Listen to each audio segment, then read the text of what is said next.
माननीय वित्त मंत्री जी।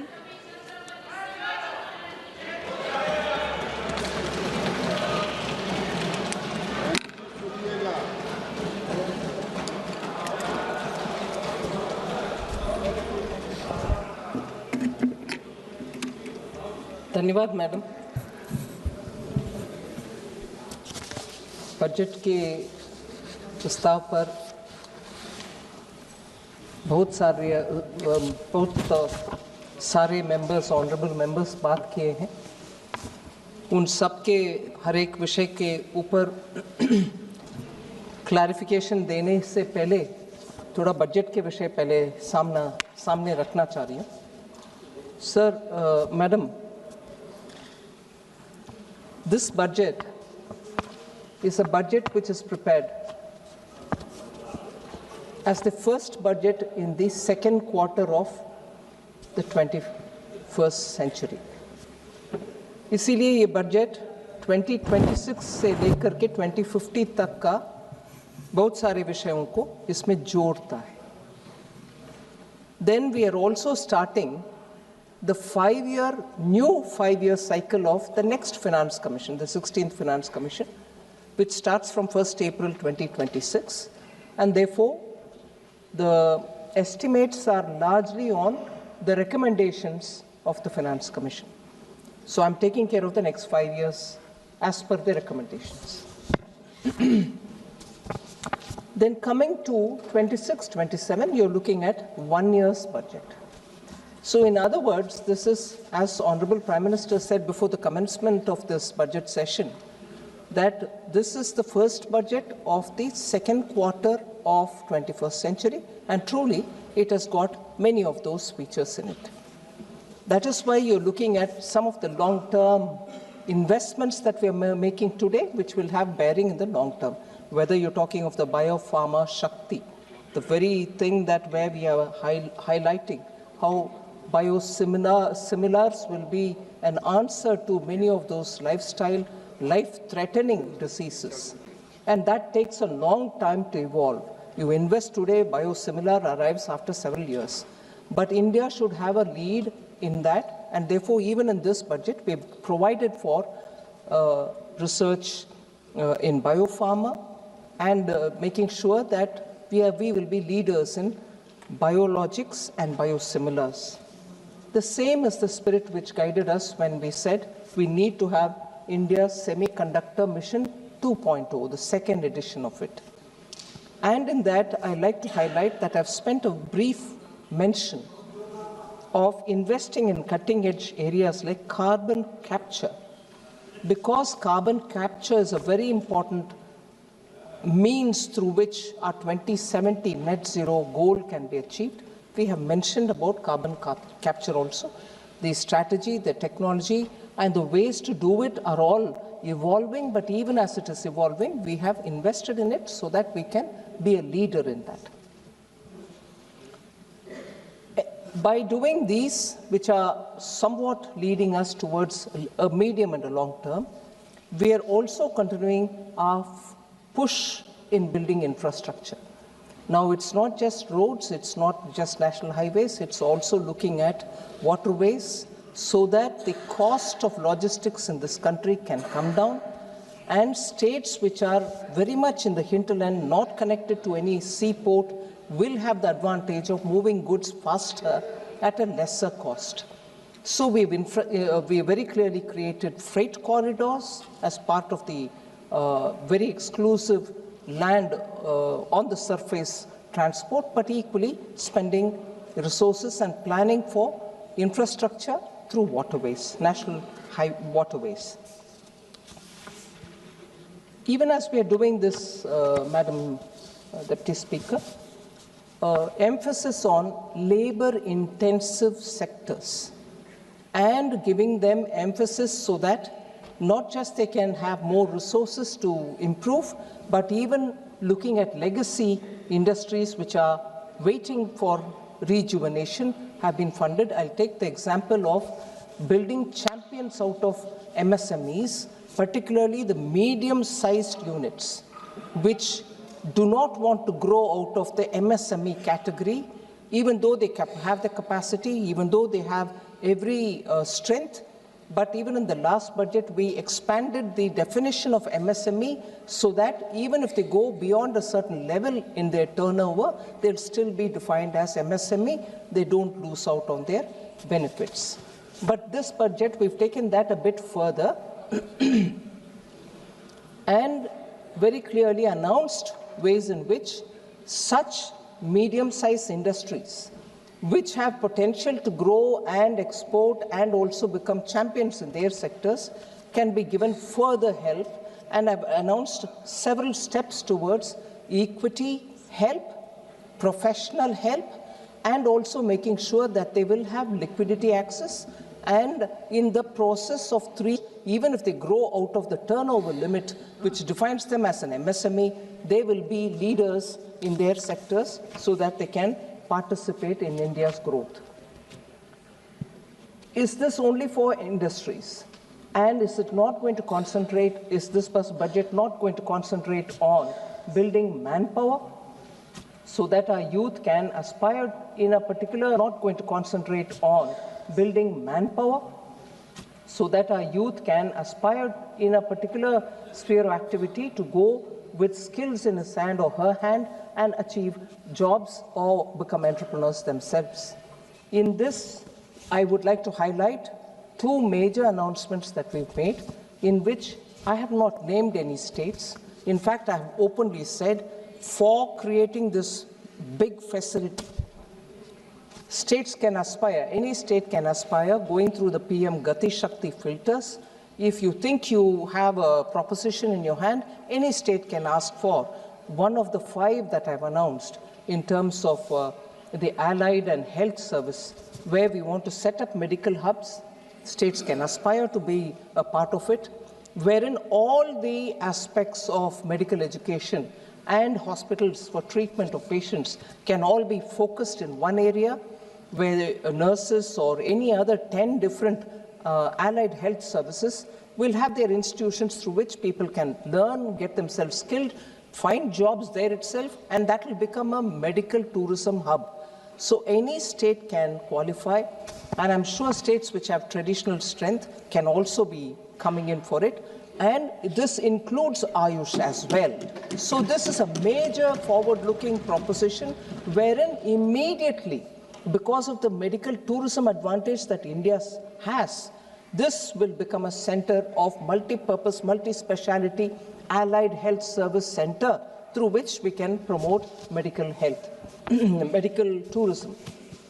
So that was one of the major announcements. Similarly, we have said, instead of waiting to qualify and finishing your education and coming out and seeking where should they go for acquiring skills, the skilling element can be brought into education itself, and at the end of the day, when they come out, students can say, I can become entrepreneur, and this kind of a mega center can be kept next to any industrial cluster that any state has. So these mega entrepreneurship building centers as education hubs can also be coming up from any state. We are willing to work with the states so that this mammoth higher education center can be propped up, and therefore students can go there, come out as entrepreneurs, get to doing businesses. So if we've done these 2 in the major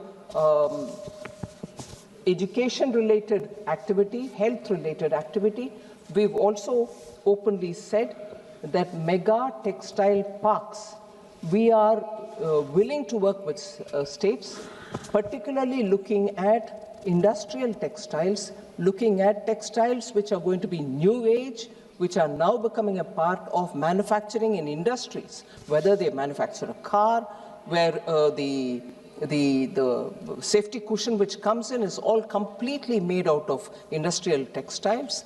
So these kind of new age textile requirements can also be produced. So these are major announcements, and I welcome any state which wants to come into this area. The center is willing to work with them and promote it.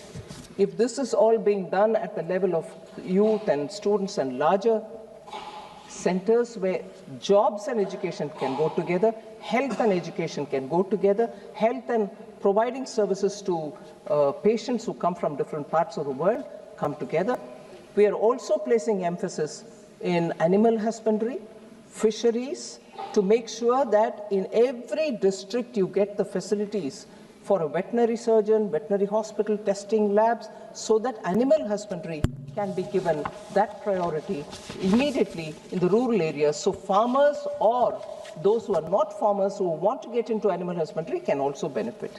That is why these announcements for fishing sector, it goes along with money being put in for restoring 500 Amrit Sarovars, the waterways, and the particular waterway which has been, national waterway which has been announced, also has institutions of excellence along its course, along the course of the river, so that shipbuilding, boat building, particularly I mentioned this, the route in which the national waterway is being announced, which will end up covering all the mineral-rich parts of the country and linking up with Paradip or with Dhamra port, is passing through states where the Nishad log can become boat makers, and they're already experts in it. They can also teach people. They can become part of the Institute of Excellence, so that inland shipbuilding for the transporting of huge logistical facilities will all have the support of the local experts who for generations have done this work. They can also benefit in this growth. Equally, ma'am, as I said, not just helping the MSMEs which are new, but also the old and legacy industries, 200 legacy clusters which have been known for decades as those places which supported MSME, and from there they produce and export. It can be any of them. It can be Ludhiana, it can be Jalandhar, or it can be Kanpur, or it can be centers near Bihar, it can be anywhere in Bengal. So any legacy cluster, 200, we have volunteered that it can be funded, upgraded, given the modern instruments, hardware, software that is required, we will be undertaking that. Other than also providing for girls' hostel in every district, so that girls do not hesitate to take up to science education, which requires long-term, long hours to be spent in the colleges and universities. All of them, not just the girls' hostel, but the training, the internship, and the kind of programs that we're looking at, education centers, are all with AI provisioning. So AI education is not anymore kept at elite levels. It's going to be available for all our young.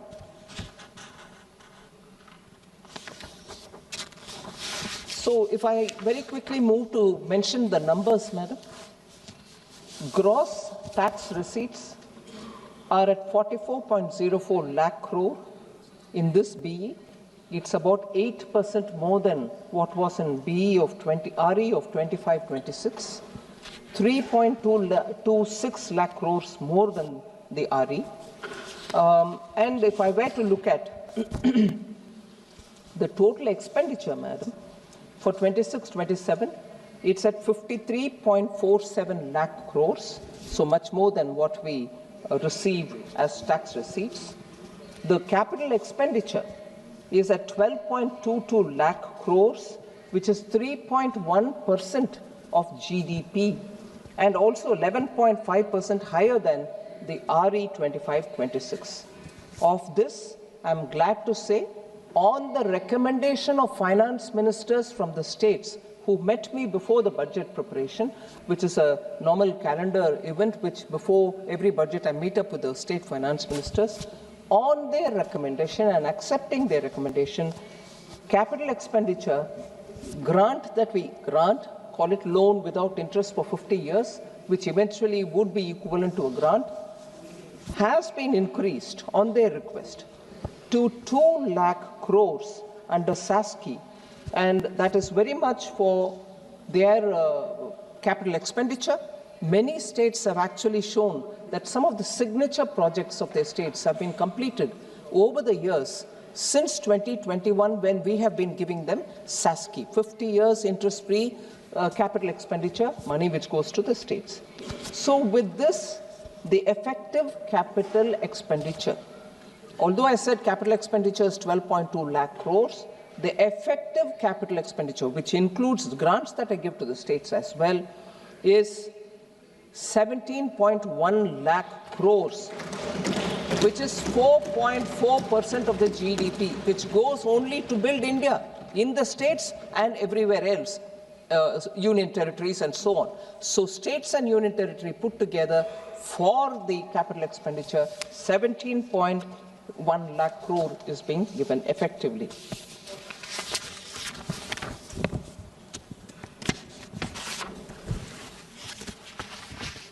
I'm not spending too much time on the fiscal summary, madam. Fiscal deficit, as you know, for this coming year has been pegged at 4.3%.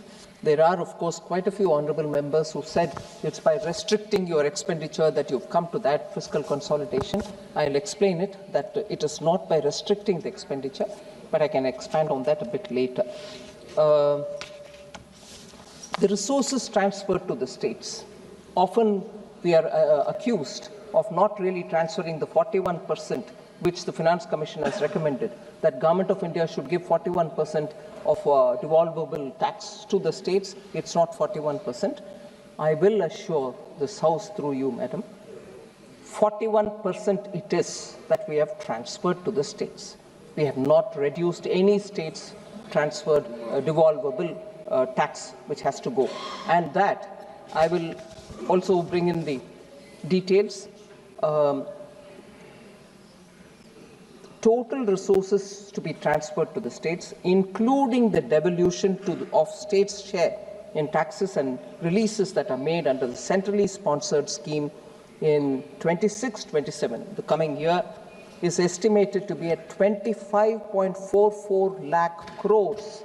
इतना पैसा states को जाएगा इस साल, आने वाले साल, 25.44 lakh crores. This entails an increase of 2.70 lakh crores. ये पिछले इस साल जो मार्च तक है, उस साल से कंपेयर करते हुए अगर हम देखें तो 2.7 लाख करोड़ का इंक्रीज है 25-26 में, और 3.78 lakh crore more than the actuals of 24-25. So इतना स्पष्ट इंक्रीज स्टेट्स को जा रहा है. और इसके साथ साथ मैडम, क्रेडिट अवेलेबिलिटी कैसा है? इंडस्ट्रीज काम करने के लिए, छोटे इंडस्ट्रीज, छोटे उद्योगों के लिए total credit has actually expanded by 13.8% in the current financial year. As of January 15, 2026, non-food bank credit has grown by 13%, and the non-bank credit, which is NBFC, has grown by 15.4% at the same period. So credit का कोई कमी नहीं है. I want to highlight the fact, madam, the 16th Finance Commission, whose report I had tabled in this House, has very clearly said, क्योंकि बार बार ये प्रश्न आता है कि सेंटर स्टेट्स को देने वाले पैसा नहीं दे रही है, उसका विषय में फिनांस कमीशन अध्ययन करने के बाद उनका बयान है रिपोर्ट में. मैं I am not exactly coating it, I am putting that वो रिपोर्ट में क्या कहा गया.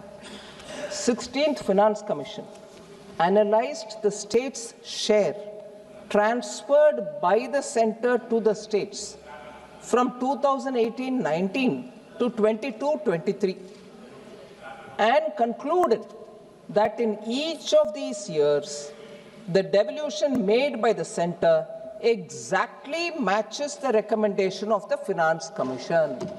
So सिर्फ हम नहीं क्लेम कर रहे हैं, फिनांस कमीशन ही विस्तार से इसको अध्ययन करने के बाद उनका रिपोर्ट में ये बताया गया कि सेंटर से जो पैसा स्टेट्स को जाना है, ये उदाहरण लेकर के 18-19 to 20-22-23 इन सालों का विषय में अध्ययन करने के बाद स्पष्टता से बोला है कि केंद्र सरकार से राज्य सरकार को जितने भी पैसा जाना है वो टिक गया है स्टेट्स को, कोई इसमें शक करने का गुंजाइश नहीं है।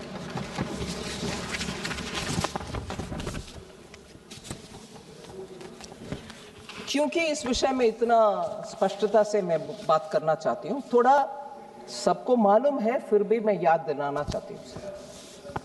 ग्रॉस टैक्स रेवेन्यू मतलब टोटल टैक्स से जितना कलेक्ट होता है उसको ग्रॉस टैक्स रेवेन्यू कहा जाता है।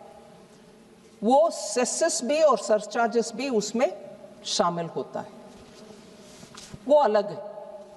फिर कॉन्स्टिट्यूशन ये बताता है कि सीएजी के द्वारा ऑडिट करने के बाद नेट प्रोसीड्स क्या है, ये निर्णय करने वाले सीएजी है।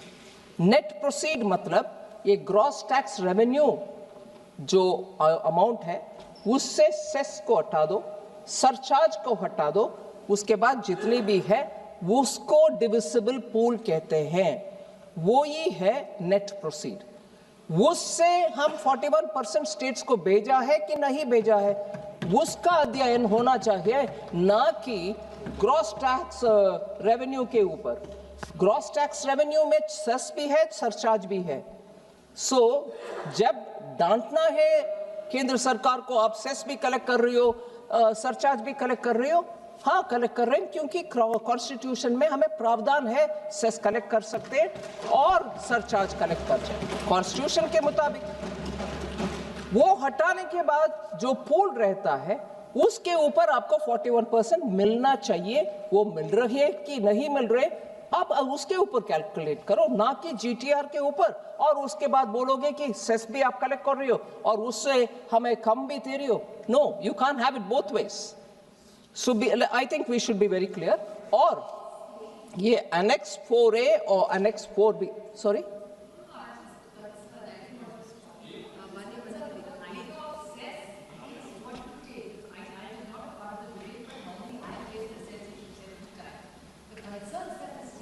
माननीय सदस्यगण, सभा की सहमति हो तो सभा की कार्रवाई माननीय वित्त मंत्री जी के भाषण की समाप्ति तक बढ़ा दी जाए। माननीय मंत्री जी, continue. Yes, there is less accountability. The CAG also has said that. So the concerns that the state raised is that if you take everything in cess, then what are the states left with? Like even the new schemes, if you keep cutting, then what will the states have? That's the limited point I think the opposition is raising. I don't think there's any allegation about it. It's just to what. There's no suffering to the states even on that score, Madam Honorable Member. I'd like to explain that as well, and I will go into the detail with that as well. Cesses and surcharges, cesses particularly are collected for a particular purpose. Health cess, education cess, road cess, इन सब में जितने भी collect होते हैं वो हमारे काम में नहीं आता है, वो स्टेट्स को जाता है उस पर्पस के लिए। स्कूल बनाओ, एजुकेशन सेस, हेल्थ सेंटर में कुछ कमी है, मशीन्स खरीद लो, उसके लिए जाता है health cess. Road cess, road बनाने में जाता है, और जितना कलेक्शन हुआ उससे ज्यादा ही हम स्टेट्स को दे रहे, वो नंबर के साथ मैं अभी बताऊं। इसीलिए सेंटर कलेक्ट करता है, ये नहीं है कि वो सेंटर ही उपयोग करता है। आखिर सेंटर के पास कोई रोड नहीं है और सेंटर के पास सिर्फ एक हॉस्पिटल है, ऐसे भी नहीं है। हॉस्पिटल हर जगह पर है, और हर जगह पर जितनी भी हॉस्पिटल है स्टेट के साथ हम शेयर करते हैं। सो सेस कलेक्ट करने के बावजूद पैसा जाता है स्टेट्स को ही। सो ये I just want to explain that, and वो नंबर भी मैं देती हूँ। और रिसीट बजट में, क्योंकि ऑनरेबल मेंबर्स इस विषय में बहुत रुचि लेते हैं, ये बोलना चाहती हूँ। रिसीट बजट एक डॉक्यूमेंट है, बजट के समय बजट डॉक्यूमेंट के साथ वो भी आता है। उसमें अनेक्स 4A और 4B देख लीजिए, उसमें सीएजी ऑडिटेड नंबर का बयान उसमें रहता है, आप देख सकते हैं। हम हमारे बजट को रिफॉर्म करने के रास्ते पे चलते एक नया रिसीट बजट में जोड़ा है, 4C। वो 4C भी हर साल आता है। उस 4C से आपको और क्लियरली डेटा मिलेगा कि कहाँ जा रहा है पैसा। ये भी फिनांस कमीशन अभी रेकमेंड भी कर रहे हैं कि हर साल आप डेटा निकालो उसका, वो निकाल रहे हैं। और हमारे बजट के डॉक्यूमेंट में रिसीट में वो भी है, सिर्फ मेंबर्स का जानकारी के लिए मैं देना चाहती हूँ। और इसमें से मैं शुरू कर रही हूँ ऑनरेबल मेंबर्स का questions. Honourable N.K. Premachandran ji had asked related to this. आप अभी टारगेट डेट टू GDP में जा रही हो विदाउट अमेंडिंग द FRBM, ये प्रश्न था उनका। मैं उनको कहना चाह रही हूँ, डेट टू GDP रेशियो ये नया टारगेट कुछ नहीं है। Along with fiscal deficit, debt to GDP already included है as a target. 2018 amendment of the FRBM act में वो बनाया गया है वो प्रावधान। This is mentioned under the section 41B of the FRBM act. इसके कारण हम ये स्पष्टता से कह सकते हैं, गवर्नमेंट के स्ट्रैटेजी टू अचीव विकसित Bharat is to provide capital investment in the economy.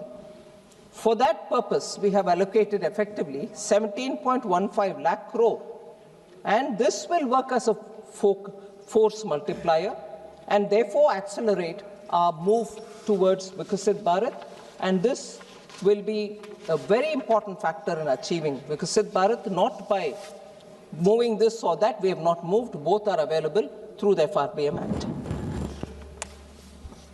Madam, बहुत सारे लोग युवाओं के लिए बात किए और ये विषय था कि कुछ ऐसे नया पॉलिसी नए ले आ रहे जिससे युवा के लिए रोजगार मिले और उनको कैसे क्या स्कीम्स के द्वारा अटेंड कर रहे हैं। मैं स्पष्टता से कहना चाहती हूँ, जैसे मैंने पहले ही बताया, 5 regional medical hubs medical tourism को बढ़ावा देगा। उसके साथ साथ 1 lakh opportunities in the next 5 years उस एक स्कीम के द्वारा होने वाले हैं। एलाइड हेल्थ प्रोफेशनल्स के उस बड़ा स्कीम के द्वारा। फिर 5 new industrial to textile sector to leather sector major parks जो बना रहे हैं, उसमें भी हम मानते हैं नया उद्योग और जॉब्स होने का संभावना क्लियरली दिखता है।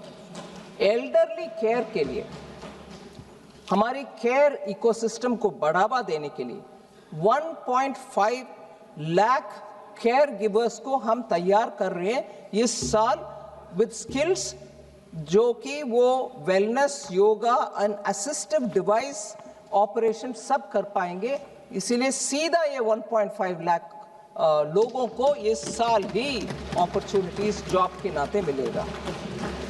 इसके अलावा loan linked capital subsidy scheme for veterinary professionals to be available as veterinary professionals. गांवों में वेटनरी प्रोफेशनल के रोल में काम करने के लिए 20,000 से ज़्यादा लोग को इसमें तुरंत इस साल ही अपॉर्चुनिटीज क्रिएट होगा, उनको जॉब्स मिलेगा। इसके अलावा क्योंकि हमने आइकॉनिक टूरिज्म सेंटर्स का अनाउंसमेंट की, उसको साथ साथ जोड़ने वाले एक स्कीम, जॉब से भी जोड़ने वाली एक स्कीम है। 10,000 टूरिस्ट गाइड्स को हम तैयार करेंगे इसी साल। 20 आइकॉनिक सेंटर्स, टूरिज्म सेंटर्स में होंगे वो, और 12 वीक का ट्रेनिंग जो ऑनलाइन भी, सीधा भी, पर्सन टू पर्सन भी होगा। इससे ट्रेन्ड टूरिस्ट गाइड्स ये आइकॉनिक सेंटर्स में अपने रोजगार बढ़ावा कर सकते हैं। श्री मार्ट्स, ये भी अनाउंसमेंट हुआ है। SHG ग्रुप्स के द्वारा, सेल्फ हेल्प ग्रुप्स के द्वारा महिलाओं को बहुत सारे प्रोत्साहन मिलता है, उनको कॉर्पस मिलता है, उनके छोटे छोटे बिजनेसेस कराने के लिए मदद मिलता है। बैंक्स भी उनको, उनके कॉर्पस को मन में रखते हुए उनको लोन्स भी एक्सटेंड करते हैं with some consideration in the rates. इसी SHG ग्रुप को फोकस करते हुए माननीय प्रधानमंत्री जी ने लखपति दीदी का एक्सपेरिमेंट शुरू किया। उसमें इतने सारे गांवों में आज हम जाने में, आई एम श्योर ऑनरेबल मेंबर्स जाने के समय आप मिल सकते हैं कितने लखपति दीदी हर गांव में अभी सामने आ रहे हैं। उनका नंबर हम बढ़ाने के लिए भी अनाउंसमेंट की है। और ये महिला आज सिर्फ उनके अपने ग्रुप में ना करते हुए, मैडम मैं आपके सामने ये कहना चाहती हूँ, मैं नागालैंड गई थी, उधर नेशनल रूरल लाइवलीहुड मिशन के द्वारा थोड़ा कम ट्रेनिंग पाए हुए महिला आज सामने होकर के बोल रहे हैं हम मेरा अपना दुकान चलाना चाह रही हूँ। वो कपड़े में हो सकता है, लोकल अचार हो सकता है, या लोकल कुछ हैंडीक्राफ्ट्स हो सकता है। इन महिलाओं को आज उनके अपने एंटरप्राइज खोलने का इतना आतुर है, उनको हम ट्रेनिंग भी करेंगे, उनको बैंक के द्वारा असिस्टेंस भी देंगे। सो शी मार्ट का मतलब self help entrepreneur, self help group से निकले हुए महिलाओं को प्रोत्साहन देना, उनको सपोर्ट देना, मार्केटिंग असिस्टेंट प्रोवाइड करना। इस शी मार्ट का अनाउंसमेंट, ये ट्रांसिशन जो होता है क्रेडिट लेड लाइवलीहुड, उससे बाहर आकर के आज उनके अपने चलाने वाले एंटरप्रेन्योर तैयार करना, वो भी महिला के बीच में, इज अ मेजर अनाउंसमेंट। फिर दिव्यांगजन कौशल योजना, कस्टमाइज ट्रेनिंग देंगे जिनको कैसे किस रूट पे जाना है, with sensitivity and dignity intact for दिव्यांगजन। उनको आईटी में सेक्टर पा सकते हैं, या तो एबीजीसी में सेक्टर, जिसको अभी बड़ा प्रोत्साहन मिला, वो वेव्स कॉन्फ्रेंस के बाद भारत में बहुत अच्छा रिस्पांस मिल रही है। इनमें ये दिव्यांगजन लोगों को आईटी सेक्टर में भी और टेक्नोलॉजी सेक्टर में भी, एबीजीसी में भी, हॉस्पिटैलिटी सेक्टर में भी उनको जॉब्स मिलेगा। ऐसे हर एक सेक्टर के ऊपर ध्यान रख के हम जॉब्स के लिए, युवाओं के लिए ट्रेनिंग, इन सब में एआई का एक्सपोजर भी उनको दिलवा रहे। मैडम एग्रीकल्चर के ऊपर बहुत प्रश्न उठाए गए, उनको भी मैं कहना चाह रही हूँ कि टेक्नोलॉजी एआई ड्रिवन एडवाइजरी, वो भारत विस्तार के द्वारा ये मल्टीलिंगुअल एआई टूल होगा। एग्री स्टैक जो एग्रीकल्चर मिनिस्ट्री के द्वारा क्रिएट गए, हर फार्मर को आइडेंटिफाई करके उनके क्रॉप है, उनके सॉइल हेल्थ कैसा है, उनको कितना फर्टिलाइजर आवश्यकता होगा, ये सब का विषय कंप्लीटली डिजिटाइज्ड रूप में एग्री स्टैक में रखे हैं। इनफैक्ट एग्री स्टैक हमारे यूपीआई स्टैक जैसे बड़ा नेक्स्ट भारत का एक innovative approach to digitise agriculture, जिससे प्रोडक्टिविटी इंक्रीज होगा, फार्मर का इनकम बढ़ाने के लिए ये एग्री स्टैक पोर्टल और आईसीएआर का एक पैकेज भी है एग्रीकल्चरल प्रैक्टिसेस के ऊपर, कौन सा बीज अच्छा क्वालिटी है उसको टेस्ट करने का, और क्या एक्सटेंशन ट्रेनिंग दिलवाना है, इरिगेशन कितना कैसे होना, ये दोनों का एग्री स्टैक जो डिपार्टमेंट का है और आईसीएआर पैकेज जो quality of processing and also quality of seed and cultivation, इन जो दोनों को मिल करके बेटर फार्म प्रोडक्टिविटी के लिए जो साइंटिफिक बेसिस में एग्रीकल्चर मिनिस्ट्री में जो काम हो रहा है उसको पूरा समर्थन हमने स्पष्टता से कही है। इससे फार्मर को रिस्क कम और प्रोडक्टिविटी ज्यादा होगा। हमारे भारत के किसान को हम धन्यवाद कहना चाहिए कि इतनी सारे रिस्क जो है, बारिश आएगा, ओला होगा, या क्रॉप एकदम नष्ट में आ जाएगा, पानी मिलेगा नहीं मिलेगा, क्वालिटी ऑफ सीड, इन सभी विषयों में उनका इतने सारे रिस्क है, फिर भी हमारे अन्नदाता सामने होकर के हमारे एग्रीकल्चरल सेल्फ सफिशिएंसी दे रहे हैं। उनका अभी डिजिटली सपोर्ट करने के लिए ये महत्व प्रयत्न है, वो फाइनेंस मिनिस्ट्री के द्वारा हमने पूरे साथ देने के लिए आगे आ चुके हैं। इसके अलावा high value agriculture and horticulture, क्योंकि डाइवर्सिफाई करने का आवश्यकता भी है, इसी हाई वैल्यू एग्रीकल्चर और प्लांटेशन रिलेटेड मैटर्स में चलते हमने अनाउंस किया कोकोनट प्रमोशन स्कीम। इसके द्वारा old and non productive trees को रिप्लेस कर सकते हैं हाई यील्डिंग सैपलिंग्स को उपयोग कर सकते हैं। 1 करोड़ फार्मर्स के लिए ये तुरंत बेनिफिट देगा। ये एक अनाउंसमेंट कोकोनट प्रमोशन के, और ये बहुत ही इंपॉर्टेंट है। I would have really appreciated if members of honorable members from particularly from Kerala who spoke about Kerala को कुछ नहीं मिल रहा। कोकोनट केरला का जीवन धारा है मैडम। हाँ, और हमारे सरकार के द्वारा प्रमोशन कर रहे हैं। और मैं ये भी बता दूं, देश भर में इन्फ्लेशन रेट एक है। टोटली इन्फ्लेशन कैलकुलेशन करने में एक नंबर आएगा नेशनल एवरेज। हर एक स्टेट में भी आजकल डेटा निकल रही है। मॉस्पी का डेटा अभी नया सीरीज जो आ रही है फरवरी 27 से, उसमें भी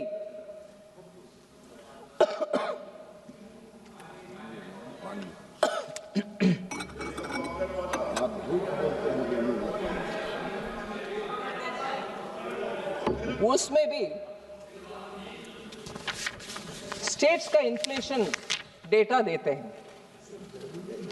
आप लगातार देख सकते हैं, क्योंकि शॉर्ट सप्लाई की वजह से नारियल भी चाहिए खाने पकाने में, और नारियल तेल भी चाहिए। केरला के इन्फ्लेशन नंबर सिर्फ कोकोनट के किल्लत के कारण उनके इन्फ्लेशन में असर पड़ता है। भारत सरकार अभी केरल के और कोकोनट ग्रोइंग हर स्टेट में ये प्रमोशन स्कीम के द्वारा कोकोनट सप्लाई भी अच्छा रहे, कोकोनट ऑयल भी हमारे देश में खूब प्रोड्यूस हो, जिसमें स्टेट्स जो ज्यादातर कोकोनट को उपयोग करते हैं उनको डायरेक्टली बेनिफिट मिलेगा। सो फार्मर 1 करोड़ बेनिफिट करेंगे तो कंज्यूमर भी अच्छा कोकोनट मार्केट में आने में ये सुविधा मिलेगा। और आई एम ग्लैड केरल को केरला कंज्यूमर को भी बेनिफिट मिलेगा। फिर कोकोनट ग्रोइंग बाकी स्टेट्स का भी इससे असर। दूसरा, एनके प्रेमचंद्रन जी हर साल मिलते थे मेरे से कि हमारे कैशू ग्रोवर्स के लिए कुछ करो। बाकी ऑनरेबल मेंबर्स भी मिलते थे, कुछ करो हमारे कैशू। इससे ज्यादा कॉम्प्रिहेंसिव अप्रोच लेकर के कैशू सेल्फ सफिशिएंसी हो भारत देश में, कैशू एक्सपोर्ट हो भारत देश से, कैशू का वैल्यू एडिशन हो जाओ भारत देश में ही। ऐसे कॉम्प्रिहेंसिव कैशू के लिए टोटल पैकेज, और उसका ज्यादातर I would think 70% beneficiary are in Kerala, all right also in Karnataka, Andhra Pradesh. Are honourable member from Kakinada spoke about it this morning. So Maharashtra, Goa, completely cashew industry last few years had their own difficulties. मगर इस scheme के द्वारा हमने cashew को complete support दे रहे हैं। सो इन states में थोड़ा एक्टिवली होकर के सामने आकर इसका पूरे भरपूर उपयोग करना चाहिए इस स्कीम को। ऐसे ही कोको, आज को कर्नाटका में भी बीच में इंटरक्रॉपिंग का फैसिलिटी, वो अरेका नट ट्रीज के बीच में कोको कल्टीवेशन हो रही है भारत देश में, उसका भी सपोर्ट हम दे रहे हैं। ऐसे ही हमारे हिमालयन हिली स्टेट्स में पाइन नट का, वॉलनट्स का, आमंड्स का प्रोत्साहन इस स्कीम के द्वारा मिलेगा। और नॉर्थ ईस्ट में पर्टिकुलरली त्रिपुरा एंड असम, ये अगरवुड उधर होता है, उसको like samrani, the frankincense, they use it for making अगरबत्तीस। एंड साउथ ईस्ट एशिया में उसका बहुत बड़ा मार्केट रहता है। त्रिपुरा में मुझे मालूम है बहुत बड़ा वन, अगर के वन, हमारे बीजेपी सरकार आने के तुरंत बाद उधर बहुत बड़ा इनिशिएटिव हुआ करता था, वो भी इसमें से बेनिफिट होगा। लास्टली, केरला और कर्नाटका, सैंडलवुड का बेनिफिट अब तक कोई सरकार ने उसके ऊपर बात नहीं किया। मोदी जी ने उसमें डायरेक्ट मुझे आदेश दिया। भारत का कल्चर से जुड़े हुए सैंडलवुड हमारे पूजा में, हमारे घरों में रखते हैं और सैंडलवुड को सीक्रेट मानते हैं हम। उसका कल्टीवेशन ही कम हो रहा है। मुझे सुनने में आया और डेटा भी मैंने देखा, ऑस्ट्रेलिया में आज बड़ा सा सैंडलवुड का वन वो लोग तैयार कर रहे हैं। भारत को पुनः सैंडलवुड का प्रामुख्यता समझ करके हम उसको प्रोत्साहन देना चाहते हैं।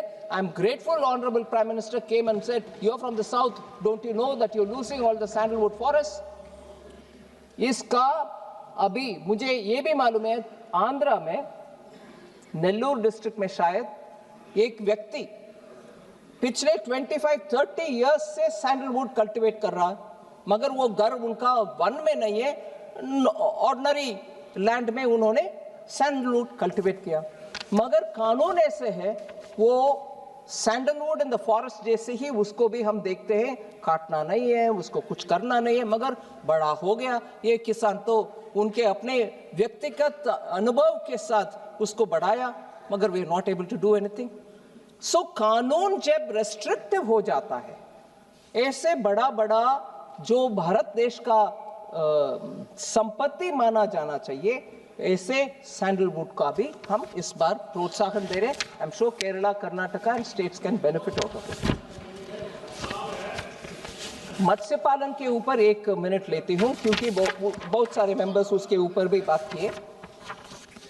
500 रिजर्वायर को हम अमृत सरोवर का नाम दे रहे हैं, और फिशरी वैल्यू चेन पूरे कोस्टल स्टेट्स में वैल्यू चेन बनाने के लिए हम फिश फार्मर्स प्रोड्यूसर ऑर्गेनाइजेशन बना करके उनके द्वारा वैल्यू एडिशन कोस्टल एरियाज में ही हो जाने दो, फिर उससे एक्सपोर्ट भी अच्छा बढ़ सकते हैं, वो भी हम इस बजट में प्रावधान कर चुके हैं। इसके अलावा मैडम, कभी भी ऐसे प्रोत्साहन देंगे मगर एक्सपोर्ट करने के समय दिक्कत आ जाता है। Duty free EEZ fishing zone, exclusive economic zone जो होता है हमारे समुद्र के तट में, उस पूरे इलाका में फिशिंग राइट्स हमारे फिशरमैन को मिलना चाहिए। अभी तो वो 12 किलोमीटर्स तक ही जा सकते, उसके आगे जाने में दिक्कत आ जाता है। अभी हम we have amended things in such a way that they can go to the high seas also and catch fish, and that fish can be exported even from there, and every such selling will be considered as export. Processing का भी हम boost करना चाहते हैं, उसका भी import duty में कुछ चेंजेस ले आए, जिससे मत्स्यकारों को बेनिफिट हो सकता है। एनिमल हस्बेंड्री मैंने ऑलरेडी रेफर कर चुकी हूँ, ज़्यादा उसमें और एक्सपैंड करना नहीं है, मगर लाइफ स्टॉक सेक्टर के लिए कैलकुलेशन जब हम करते हैं सेंट्रल एक्साइज ड्यूटी का, बायोगैस ब्लेंडेड CNG के ऊपर एक्साइज ड्यूटी जो लगाते हैं, the entire value chain, biogas value chain को हम एक्सक्लूड कर रहे हैं, उसके ऊपर कोई एक्साइज ड्यूटी नहीं होगा, जिससे सीधा किसान का बेनिफिट मिलेगा। फिर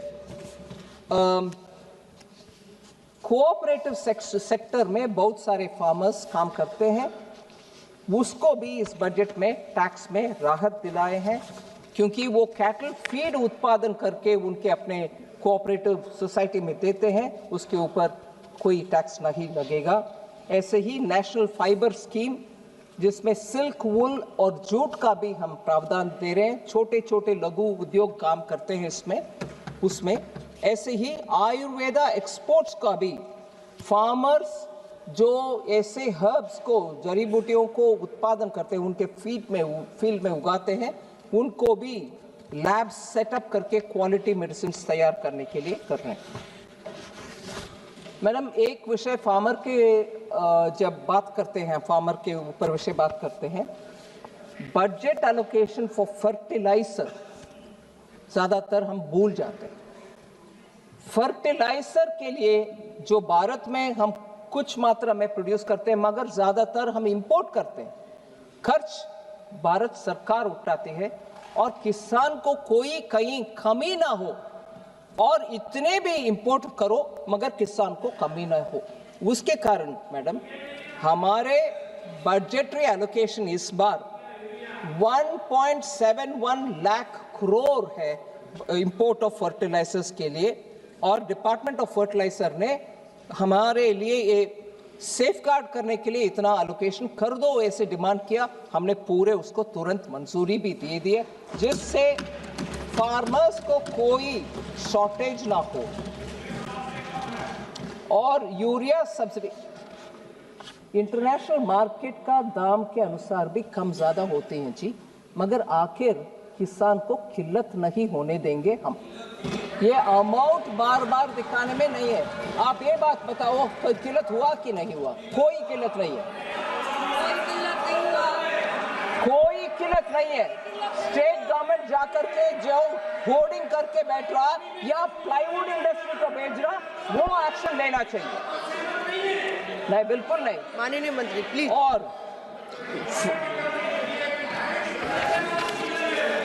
कोई किल्लत नहीं है। फिर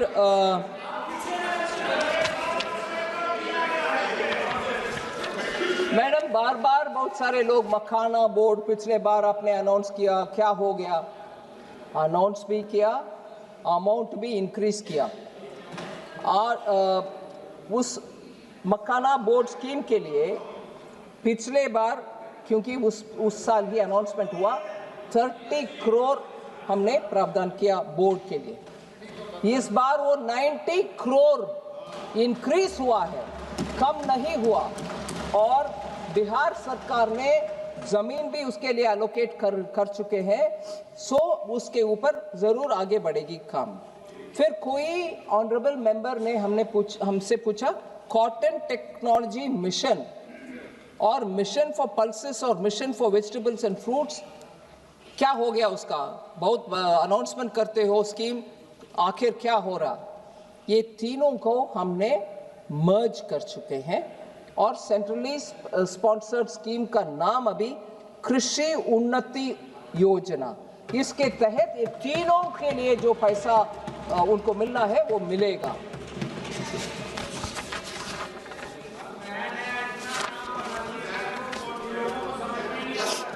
समझ में नहीं आएगा मैडम। माननीय अखिलेश जी बात करने के समय, you have a rubber board, don't you? Haven't you got a rubber board in Kerala for years? What are you saying about rubber now? Akhilesh Yadav ji ने बात करने के समय बोले no bullet train for UP. एक एक करके मैं आती हूँ, बहुत सारे विषय बोले। क्या मैं जवाब देती हूँ आपको, don't worry, you will get an answer. ये कब तक का विषय पूछने से पहले आपकी इंडी अलायंस का विषय सोच लेना। उसको देर करने वाले कौन है? पूछ लो, यूबीटी से पूछ लो, जमीन क्यों देर से दिया, उसके वजह से कॉस्ट क्यों बढ़ाया? आपके अलायंस पार्टनर, उनसे पूछो भाई, ना कि मेरे से। लैंड समय पर दिए होते अब तक बुलेट ट्रेन चलता होता, लैंड नहीं दिया और जानबूझ करके मुंबई का नुकसान किया, मुंबई का नुकसान करवाया। मैडम, यूपी को बुलेट ट्रेन नहीं है वगैरह, सच नहीं है madam. 2 high-speed train corridors go through UP. First of all, Delhi से Varanasi first Vande Bharat express UP को ही गए, और उसमें कानपुर और प्रयागराज जोड़कर वो गए। सो दिल्ली वाराणसी और वाराणसी से सिलीगुड़ी तक ये हाई स्पीड ट्रेन यूपी से ही निकलता है, ठीक है। सो बैठिए। इसके अलावा वाराणसी को रेलवे में कनेक्टिविटी हब माना जाता है। ईस्ट से, साउथ से, नॉर्थ से, वेस्ट से आने वाले पूरे ट्रेन वाराणसी हब में ही होते।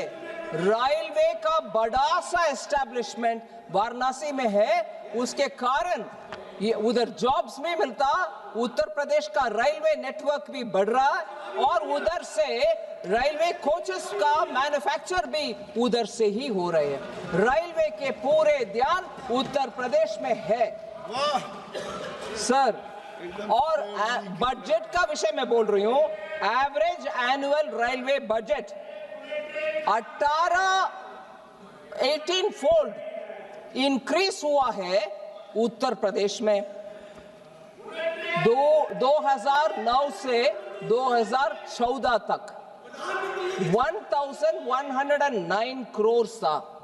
2009 से 14 तक 1109 करोड़ था उत्तर प्रदेश के लिए रेलवे बजट में। मगर अब 2026-27 में 20,012 करोड़ हुआ है। 1,000 से 20,000 करोड़। सो उत्तर प्रदेश का प्रामुख्यता इस नंबर से आपको समझ में आना चाहिए। अभी ऑन गोइंग कितना है रेलवे प्रोजेक्ट्स उत्तर प्रदेश में?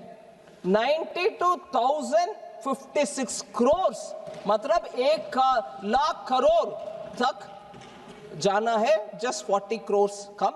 92,056 करोड़ रेलवे में on going projects Uttar Pradesh में आज भी है। वो ऑन गोइंग क्या है? Station development, electrification, rails doubling, freight corridors, high speed corridor, ये सब सिस्टमैटिकली इंफ्रास्ट्रक्चर बढ़ते जा रही है उत्तर प्रदेश में। सो मैं माननीय अखिलेश जी से अनुरोध करती हूं, थोड़ा तथ्यों को नजर रखते हुए बातें करें। सो अगले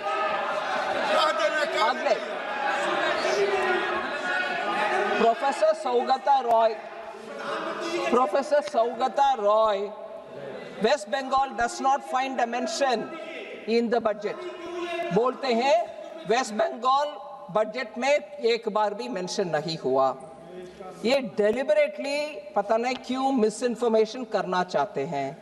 मैं बोलना चाह रही हूं, वेस्ट बंगाल पूर्वोदय में एक बहुत ही इंपॉर्टेंट स्टेट में, वो स्ट्रैटेजिकली उनको उधर लोकेशन पूर्वोदय में, उसके तहत east coast industrial corridor Durgapur से बजट अनाउंसमेंट इतना क्लियर करती है, integrated east coast industrial corridor Durgapur में एक नोड रख करके आसनसोल दुर्गापुर बेल्ट को पोजीशन करती है और ईस्टर्न इंडियन इंडस्ट्रियल कॉरिडोर उससे बनेगा। दुर्गापुर उसका एंकर होगा। Second, high speed rail to north Bengal, Varanasi से जो अभी मैंने बताया सिलीगुड़ी जाने वाले train, high speed rail north Bengal को पहुंच रही है। सिलीगुड़ी नॉर्थ में एक ट्रांसिट हब जैसे बनने वाले हैं, वो भी बंगाल में है। तीसरा, जूट रिवाइवल के लिए हमने इतना बड़ा घोषणा की है, national fibre scheme for self reliance in jute. और बंगाल के हुगली बेल्ट में जो जूट मिल्स है, उन सब में लाखों जूट फार्मर्स को उसके द्वारा उनका जीवन शैली ही गुजरता है। उनके लिए अलग से national fibre for self reliance in jute. क्या सिर्फ बंगाल के लिए वो एक अकेला स्कीम नहीं होगा, बड़ा सा स्कीम नहीं होगा, किसान के लिए नहीं होगा, वो भी बंगाल के लिए है। इसके अलावा leather exports, duty free imports, inputs, shoe upper का इनपुट्स का भी हमने ड्यूटी फ्री कर दिया, जिससे लेदर इंडस्ट्री में काम करने वाले बंगाल में ज्यादातर लोग पहले 6 महीने के लिए इंपोर्ट करें और 6 महीने के अंदर एक्सपोर्ट भी करना पड़ता था। अभी वो नहीं है, आप इंपोर्ट करो, पूरे 1 साल रखो और उसके बाद आराम से एक्सपोर्ट करो। ये सुविधा लेदर इंडस्ट्री में काम करने वाले के लिए इस बजट में हमने लिया है, वो बंगाल के लिए नहीं है। फिर पूर्वोदय इसमें टूरिज्म डेस्टिनेशन, ये पूर्वोदय 5 स्टेट के लिए हर एक स्टेट में एक एक वर्ल्ड क्लास टूरिज्म डेस्टिनेशन हम बनवाएंगे, इसका अनाउंसमेंट भी हुआ। वेस्ट बंगाल उनके अपने चुने हुए कुछ क्षेत्र को ऐसे हाईलाइट बना सकते हैं, वो अपने स्टेट के इच्छा के अनुसार वो कर सकते हैं, वो भी उनके लिए। ऐसे ही जंगल महल एरिया में जो बीड़ी बनाने के लिए तेंदू लीफ निकालते हैं फॉरेस्ट से, उस तेंदू लीफ के ऊपर TCS हम कलेक्ट करते थे, उसको 5% से 2% को कम करवाया इस बजट में। उसके बेनिफिट सीधा बंकुरा, पुरुलिया और मिदनापुर में जो काम करते हैं, फॉरेस्ट में जाकर के तेंदू पत्ता ले आकर के बीड़ी वर्कर को देते हैं, उनको सीधा मिलेगा। ये सब बंगाल के लिए नहीं है क्या? बंगाल का मेंशन नहीं हुआ, ऐसे आरोप लगा रहे, वो गलत आरोप है। फिर और मैं ये कहना चाह रही हूं, हमने केमिकल पार्क का अनाउंसमेंट किया और वो केमिकल पार्क को चैलेंज मोड में ले आने के लिए क्या बंगाल अपने साहस दिखा नहीं सकते कि जहां उनका हल्दिया पेट्रोकेमिकल यूनिट के बगल में केमिकल पार्क अगर बनना चाहते हैं, हमने तो 3 केमिकल पार्क अनाउंस किए बिना स्टेट का नाम लेते हुए। बंगाल सामने आने दो, केमिकल पार्क बनने के लिए वो भी सेंटर के साथ काम करें। बंगाल के जनता के हित में ये कर नहीं सकते हैं, मगर ना बंगाल के लिए कुछ नहीं दिया। फिर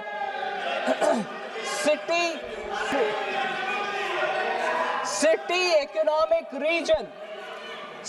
इकोनॉमिक रीजन का अनाउंसमेंट हुआ।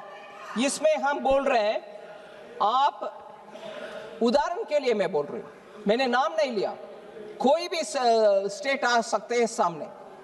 हर साल अगले 5 साल के लिए हर साल 1000 करोड़ देंगे एक सिटी का इकोनॉमिक रीजन बनाने के लिए। क्यों? कोलकाता, हावड़ा, आसनसोल, दुर्गापुर उसमें शामिल हो सकते हैं।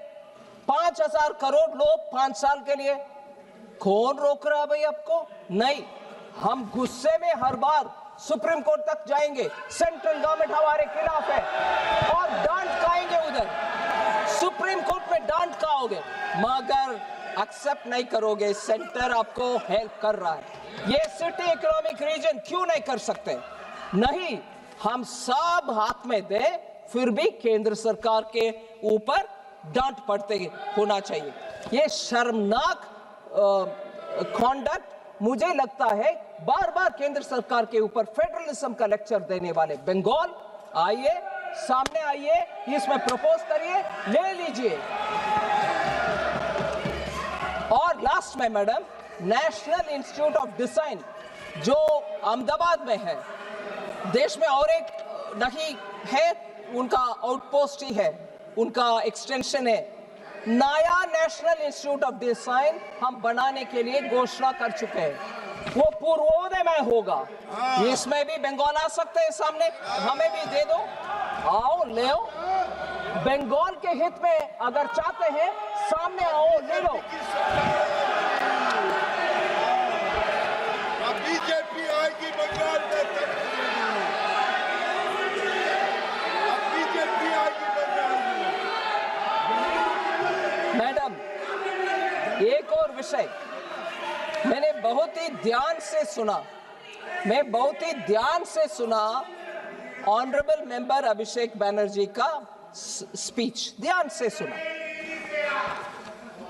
अभिषेक बैनर्जी का स्पीच मैंने ध्यान से सुना, मगर मुझे दुख लग रहा है कि इस सदन में आकर के सदन के हर मेंबर को मालूम है ऐसे जानकारी को तोड़ मरोड़ करके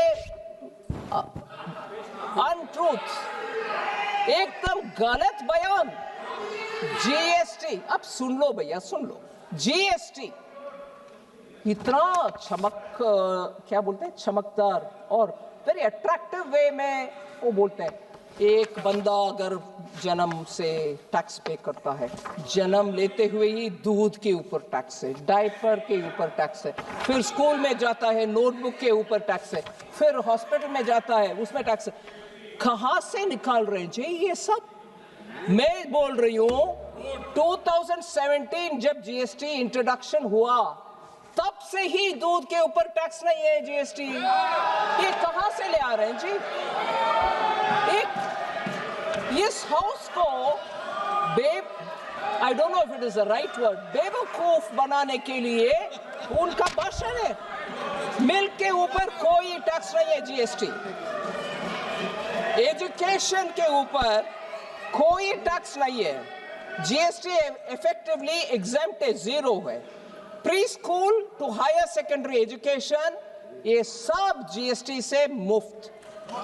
education leading to recognised qualification जहां है वहां भी जीएसटी नहीं है।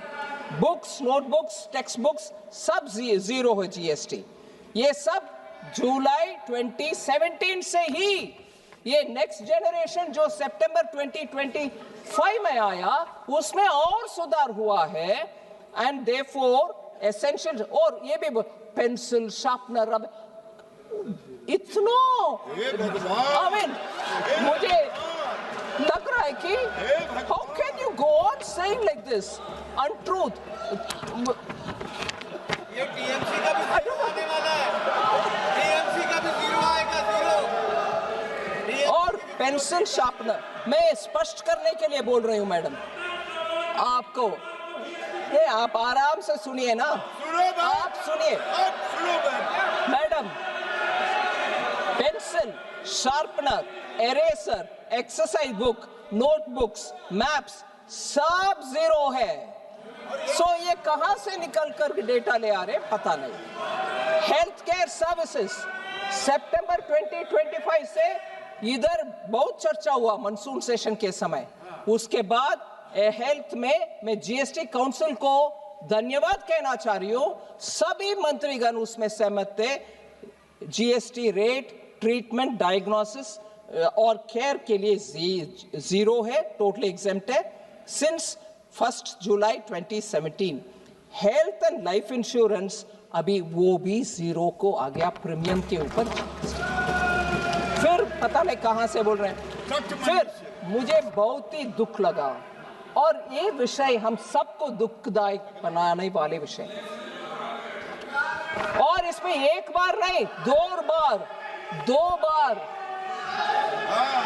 नहीं मैडम आप शांति से बैठो। Madam, honourable chair, honourable member Abhishek Banerjee ने 2 बार एक विषय जिक्र किया, मुझे बहुत दुख लगा। हम सबको दुख लगेगा।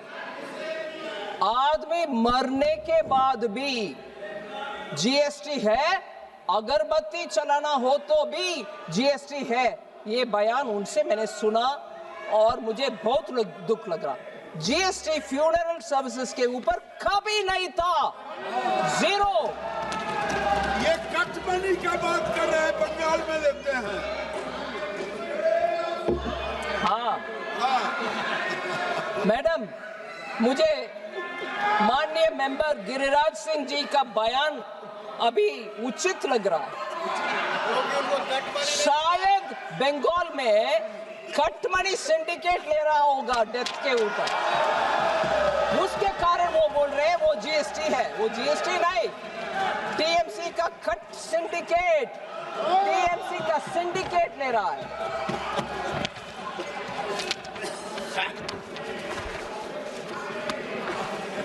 मैडम, एक और विषय,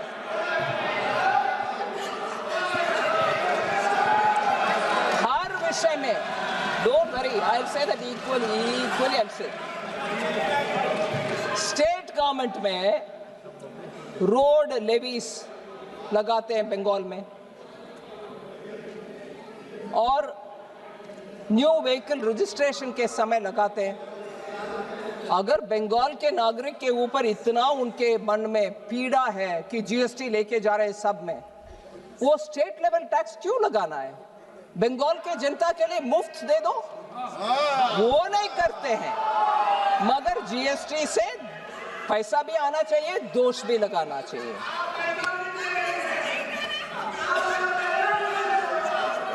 मैं एक रिक्वेस्ट करती हूँ माननीय मेंबर को, मैंने एक रिक्वेस्ट करती हूँ, उनके गवर्नमेंट में जाकर बोले, मैडम सुनिए, आपके गवर्नमेंट को बोलो, आपके गवर्नमेंट के पास ये बात बोलो,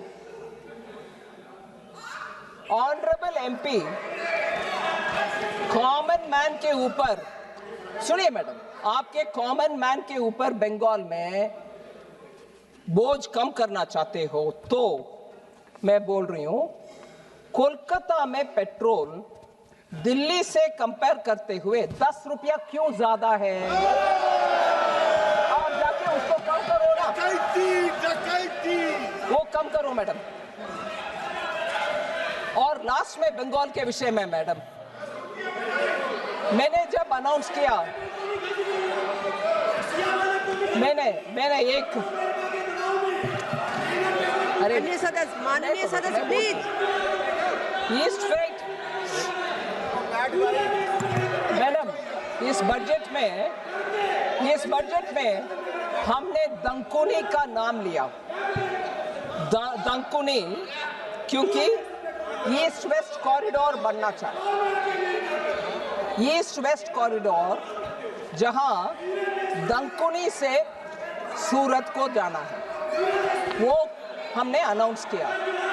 बंगाल के नेतागण को इतना दुख है, बंगाल के लोगों को इतना दुख हो कि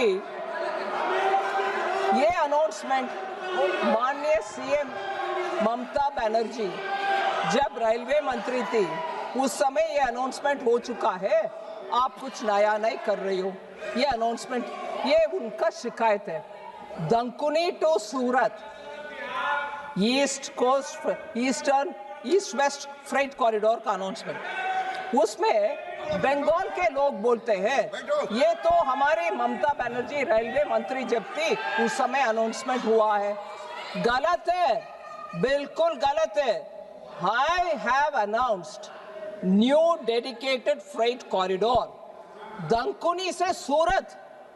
माननीय ममता बनर्जी जी ने लुधियाना से कोलकाता को दंकुनी के द्वारा कुछ अनाउंस करके चले गए, वो कुछ नहीं हुआ उसमें।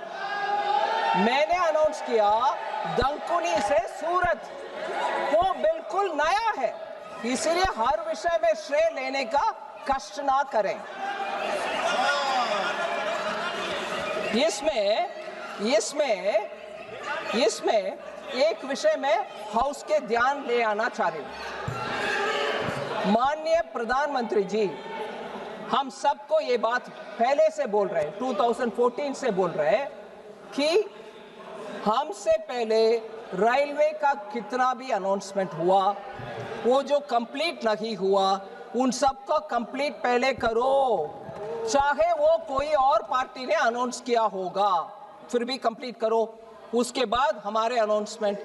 ऐसे 1990 से मैडम 28 प्रोजेक्ट्स अटका पड़ा था, उन सब को हमने मोदी जी के नेतृत्व में हमने कंप्लीट कर चुके हैं, 1990 से जो पेंडिंग है।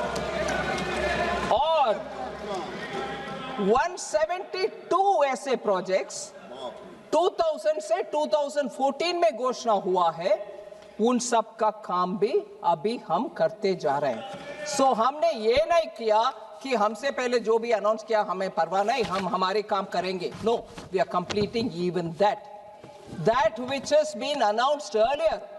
मगर ये क्रेडिट जहां मैं दंकुनी से सूरत बोल रही हूं, उसको ममता जी का अकाउंट में डालना सही नहीं।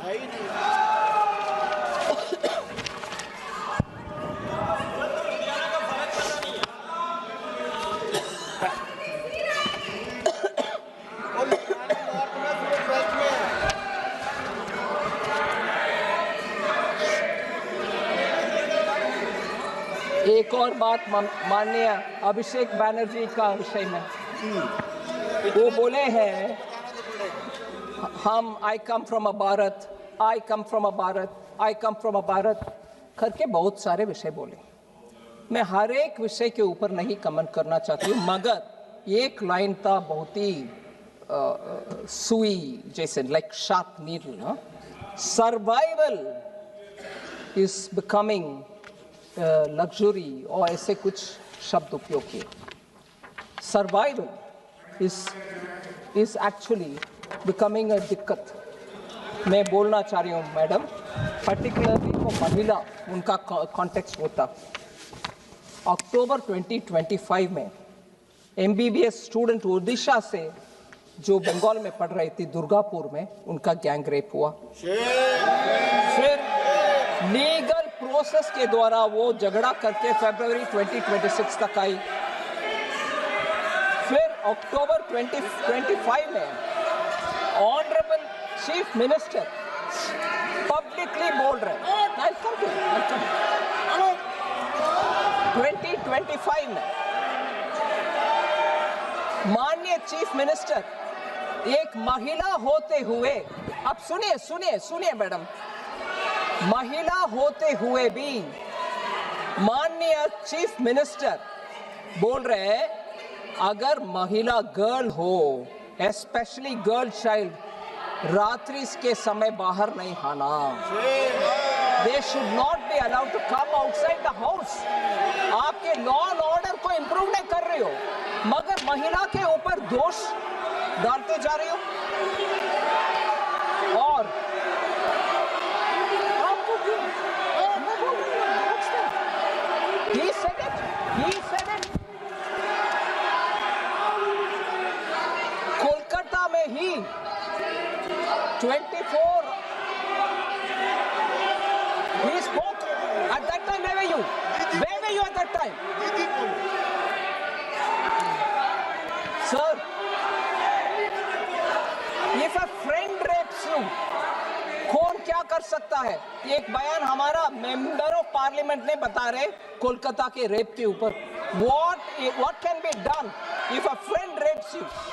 महिला के सुरक्षा के विषय में अभिषेक बैनर्जी जी बता रहे, हम हमारे स्टेट से कानून बनाया, उसको गवर्नर को भेजे, गवर्नर राष्ट्रपति को भेजे, हमें क्लियरेंस नहीं मिल रहा। स्टेट का हालात ये है, और कानून क्लियर नहीं हो रहा। कानून से सब कुछ हो जाएगा। कालीगंज में जून 2025 में बॉम्ब ब्लास्ट में एक बच्ची मारा गया, टीएमसी लीडर उसको अरेस्ट भी हुआ। मेदिनीपुर में टीएमसी लीडर का अरेस्ट हुआ बॉम्ब के वजह से। बंगाल में बॉम्ब चलता है, कानून नहीं चलता। और लास्ट में मैं बता रहा हूं, एनसीआरबी का data, national crime research bureau का डेटा, कन्विक्शन रेट क्राइम का, इसमें 35 रैंक में है, 36 स्टेट्स का लिस्ट में 35th रैंक में है बंगाल। और हमारे ऊपर शिकायत,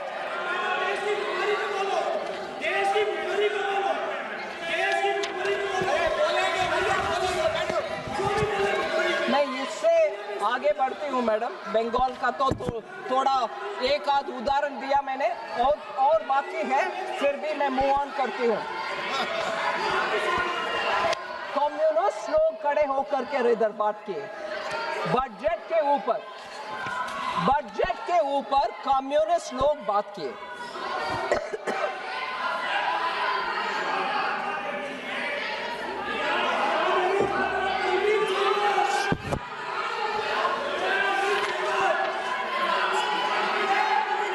हमें कुछ भी नहीं मिलता, केरल में कुछ नहीं मिलता।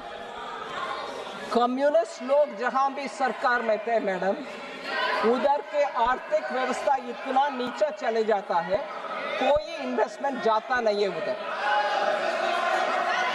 केरल में एक इंडस्ट्री ग्रुप 3,500 करोड़ का इन्वेस्टमेंट को उधर से हटाया और चले गए दूसरे में। इंडस्ट्री को अट्रैक्ट करने के लिए हर एक स्टेट मेहनत करती है, मगर हम देख रहे कम्युनिस्ट लोग का उनके अपने समय पर कोई उनका करते हैं ना ये इंडस्ट्री बिल्डअप करने के लिए, ठीक है। So gross domestic capital formation decline हो रही है केरल में और बंगाल में और तमिलनाडु में। कोऑपरेटिव सोसाइटी जिसके द्वारा बहुत सारे बिजनेस होता है, उसमें भी सीपीएम के कारण बहुत सारे cooperative society 399 cooperative societies fraud declare हो चुके हैं केरला में। 125 पॉलिटिकल मर्डर्स हुआ है। 30 killings happened during the current CM's time. Kerala के विषय बोल रही हूँ। I am talking about Kerala. Go hear it. Vulnerable sections, madam, जो ट्राइबल लोग होते हैं, SC लोग होते हैं, highest IPC crime rate in India of 661 per lakh population according to NCRB data is from Kerala.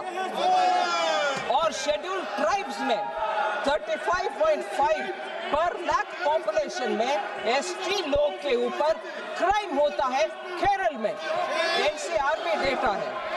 और ऐसे ही अट्रॉसिटी अगेंस्ट ST 6.2% इंक्रीज हुआ है केरल में।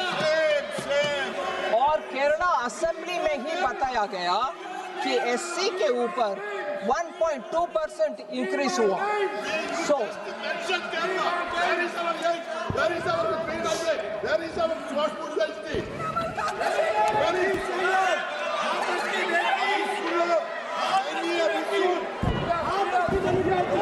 मैम, माननीय leader of the opposition Shri Rahul Gandhi ji बहुत सारे विषय बातें की, अभी सुनना चाहिए।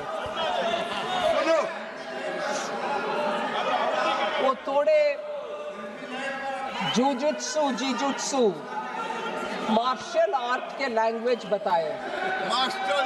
हाँ, ग्रिप, कंट्रोल, ग्रिप बहुत बताए ग्रिप के ऊपर। और ये भी बताए, इतने भी बताए कि चेयर में बैठे हुए हमारे जगदम्बिका पाल जी को हम आपको रिस्पेक्ट करते हैं, आप आखिर हमारी पार्टी वाला है वगैरह, वो भी बताए। ठीक है जी। बिट्टू को गद्दार का,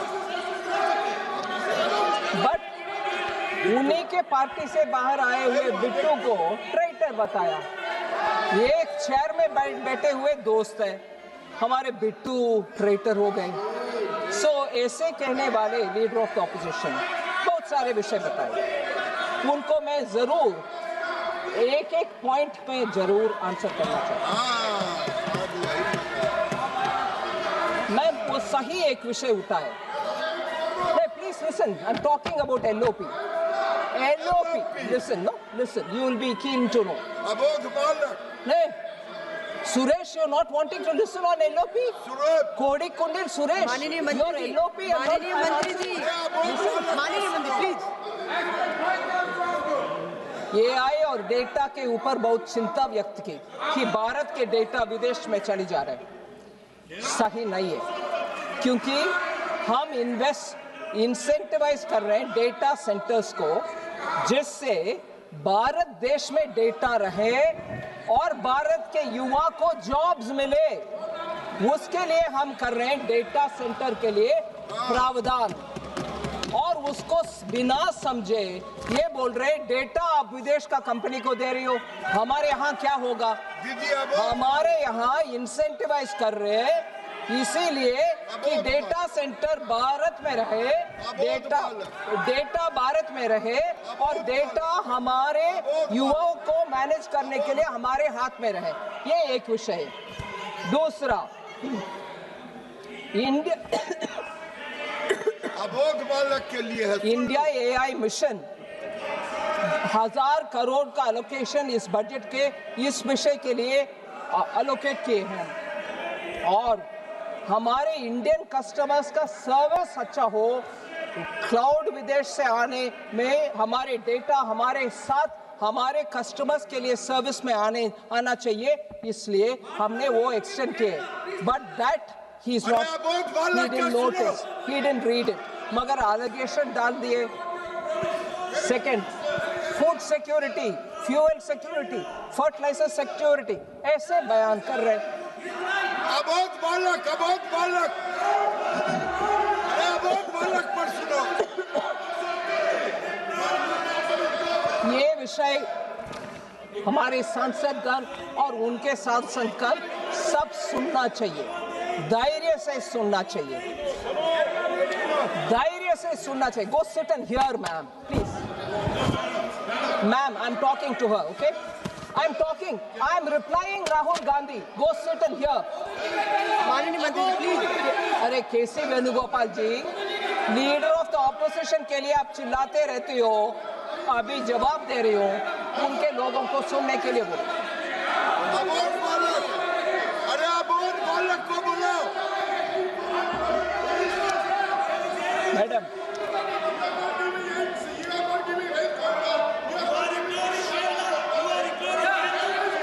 फूड सिक्योरिटी, वैल्यू एडिशन के ऊपर बात कर रहे हैं। I want to tell him, total food subsidy के लिए 2.27 लाख करोड़ बजट में एलोकेशन हुआ है फूड सिक्योरिटी के लिए, और 80 करोड़ लोगों को अभी भी हम जारी रख रहे हैं फ्री फूड।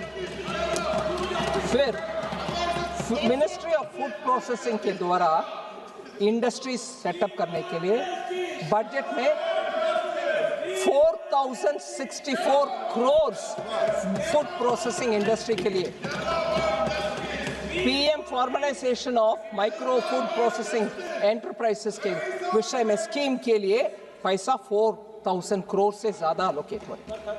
फिर हाई वैल्यू एग्रीकल्चर, उसके लिए 350 करोड़ अनाउंस किया है, वो जो कोकोनट वगैरह मैंने एक्सपेंड किया।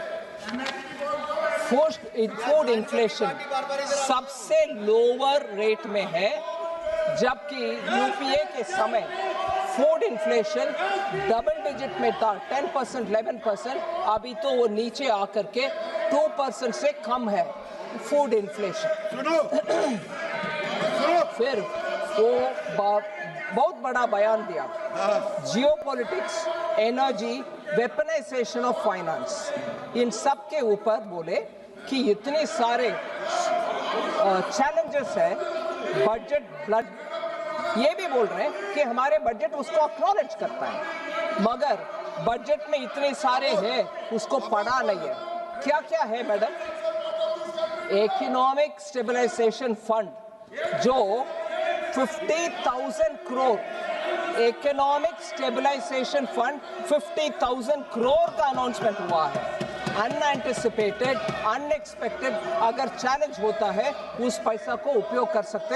ये 25-26 में ही अनाउंस हो चुका है, वो पैसा है, उनको उसका ध्यान नहीं है।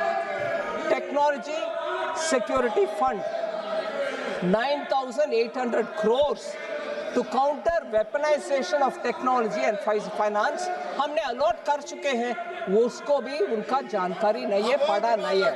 अबोध बालक। एनर्जी सिक्योरिटी, रेयर अर्थ के लिए भारत तैयार रहना चाहिए, माइक्रोचिप्स हम बनाना चाहिए, इसके ऊपर इतना चिंता व्यक्त करने वाले लीडर ऑफ द ऑपोजिशन ये भी पढ़ा नहीं है कि एनर्जी सिक्योरिटी के लिए हमने critical to insulate India from weaponization of energy matters, the budget pushes for autonomy in critical minerals, customs duty का exemption हुआ, न्यूक्लियर पावर के लिए 2,500 करोड़ अलॉट हुआ, and national green hydrogen mission के लिए 600 करोड़ अलॉट हुआ। बजट को पढ़ा नहीं है, आ गए हमारे लीडर ऑफ द ऑपोजिशन बात करने के लिए।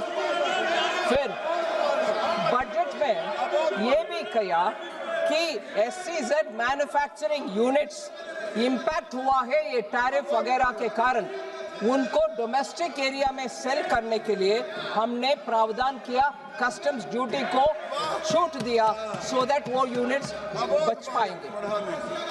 फिर कॉम्पिटिटिवनेस इंक्रीज करने के लिए, ट्रस्ट बेस्ड गवर्नेंस ले आने के लिए कस्टम्स में इतने प्रावधान किए। फिर सपोर्ट करने के लिए एमएसएमई और आर्टिसंस को 10 lakh value cap on courier export, courier के द्वारा जो एक्सपोर्ट होता है उसको भी हमने कैप हटा दिया, जिससे हमारे छोटे छोटे उद्योग बाहर एक्सपोर्ट करने में सुविधा हो। फिर ये क्लियरेंस करने के लिए डिजिटल एक ही प्लेटफॉर्म बनाया, जिससे इंपोर्ट भी एक्सपोर्ट भी एक ही विंडो के द्वारा हो सकते हैं। ये कुछ नहीं पड़ा, आ गए हमें लेक्चर करने के लिए हमारे देश का इनसिक्योरिटी, ये सब है बजट में, पड़ा कि नहीं है? फिर ये जरूर सुनना चाहिए, कांग्रेस के लोग इसको सुनने में क्षमता रखना चाहिए। They should have the strength to listen to this. Bharat को सेल कर रहे, भारत फार्मर को सेल कर रहे, मोदी जी सरेंडर कर दिया। मोदी जी किसी देश का हित का विषय में सामने खड़े बात करेंगे, देश के हित में काम करेंगे, मगर देश को बेचने वाले कौन है? Who has sold? I tell you who has sold. 2013 में वर्ल्ड ट्रेड ऑर्गेनाइजेशन WTO में जाकर के बाली में कांग्रेस ने एक समझौता करके आए। वो दो ही विषय था, ट्रेड फैसिलिटेशन एक था, दूसरा विषय public stock holding of grains था। Public stock holding of grains के ऊपर भारत के हित में कुछ ना करते हुए ट्रेड फैसिलिटेशन के ऊपर साइन करके आ गए थे। इसका मतलब था 2017 जनवरी से भारत देश में कोई किसान से प्रोक्योरमेंट हो नहीं सकता है, और हम रेशन के दुकान से गरीब लोगों को कुछ भी दे नहीं सकते हैं। मतलब रेशन का कोई भी चीज जा नहीं सकते। वर्ल्ड ट्रेड ऑर्गेनाइजेशन का बाली के मीट में जाकर के समझौता करने वाले ये लोग हैं। हमारे किसान से एमएसपी दे करके कोई प्रोक्योरमेंट कर नहीं सकते थे। अगर मोदी जी 2014 में आकर के WTO के ऊपर हर प्रकार we fought for it and got peace clause so that we can think of the country also, man. This country 2017 से PDS डिस्ट्रीब्यूशन कर नहीं सकते थे, गरीब को रेशन दे नहीं सकते थे, देश को, गरीब को, किसान को बेचने वाले ये लोग हैं। ये सरेंडर करके आए हैं, WTO में जाकर के पूरे सरेंडर करके आए हैं ये लोग। और भारत देश का हमारे प्रधानमंत्री जी के ऊपर ये आरोप लगा रहे LOP, उनको कोई नैतिक अधिकार बनता नहीं है। 2017 के अंदर पीस क्लॉज WTO में लेकर आए मोदी जी। इसके वजह से कोविड के समय हम सब लोग को रेशन दे पाए और किसान से आज भी प्रोक्योरमेंट हो रही है। नहीं तो कांग्रेस के साथ चलते हुए हमारे देश का किसान सड़क पर आ जाते। ये सेल करने वाले लोग हैं, ये भारत का किसान को बेचने वाले लोग हैं, ये हमारे गरीब को बेचने वाले लोग हैं। मैडम, लास्ट में एक और विषय, नहीं पाकिस्तान के साथ भारत को जोड़ने दे दिया और यूएस एडमिनिस्ट्रेशन के साथ डील करने के समय आप पाकिस्तान के साथ भारत को जोड़ने क्यों दिया? और ये कहकर लीडर ऑफ द ऑपोजिशन हमें सजेशंस दे रहे हैं नेगोशिएशन कैसे करना है। किसान को, गरीब को सेल कर दिया 2013 में, और उससे पहले 2009 में शर्मल शेख में जाकर के भारत और पाकिस्तान को जोड़कर हाइफरेट कर और टेररिज्म से ताल्लुक नहीं है, हम पाकिस्तान के साथ समझौता करेंगे, बात भी करेंगे कहने वाले डॉक्टर मनमोहन सिंह, ये कांग्रेस वाले पाकिस्तान से इंडिया को जोड़ करके we will talk with Pakistan और टेररिज्म से लिंक नहीं है कहने वाले ये कांग्रेस वाले आज आकर के हमें एडवाइस दे रहे, नेगोशिएशन कैसे करना है। सेल करने वाले आप लोग हैं, किसान को भी, गरीब को भी, इस देश को भी पाकिस्तान से जोड़ने वाले आप लोग हैं। चिल्ला चिल्ला के मेरे आवाज को बंद नहीं कर सकते, ये पूरे देश सुनेगा, ये पूरे देश सुनेगा। आप आकर के इधर हमें एडवाइस दे रही हो। इस किरण रिजिजू ने सही कहा, भारत को बेचने वाले कोई माय की लाडला अभी तक जन्म नहीं हुआ, मोदी जी कभी नहीं करेंगे। Thank you madam.